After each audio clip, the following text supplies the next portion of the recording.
sister si Janela? Like, nakikipag-date ka? No, kasi open ka. Siya naman may gusto siya i-date. Support ako dyan, like, support talaga ako. Pero hindi naman siya sa akin. Lagi kami nag-a-advise sa isa't isa.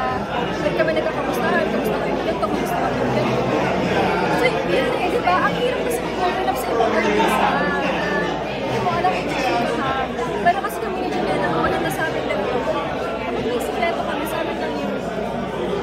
Hindi namin sinisira yung trust nila. So kung makikipag-date din siya with other guys, ikaw rin, hindi ka possessive. Okay lang din sa'yo. Kami, kung may date kaming girl or guy, why not? Kasi, di ba?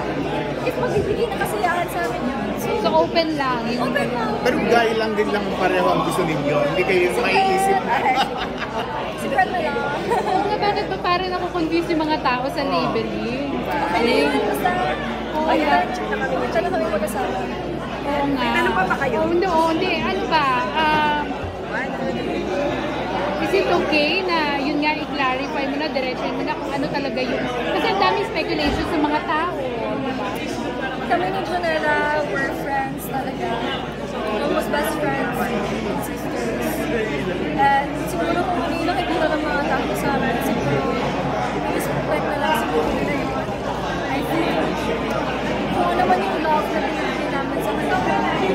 And sana maging content sila what we have right now. If they really love us, if you guys really love us, please respect our decisions, be happy for us. Yun. So hindi ka nawiwindang dun sa issue na liling kayo? Hindi naman. Bagay lang talaga kami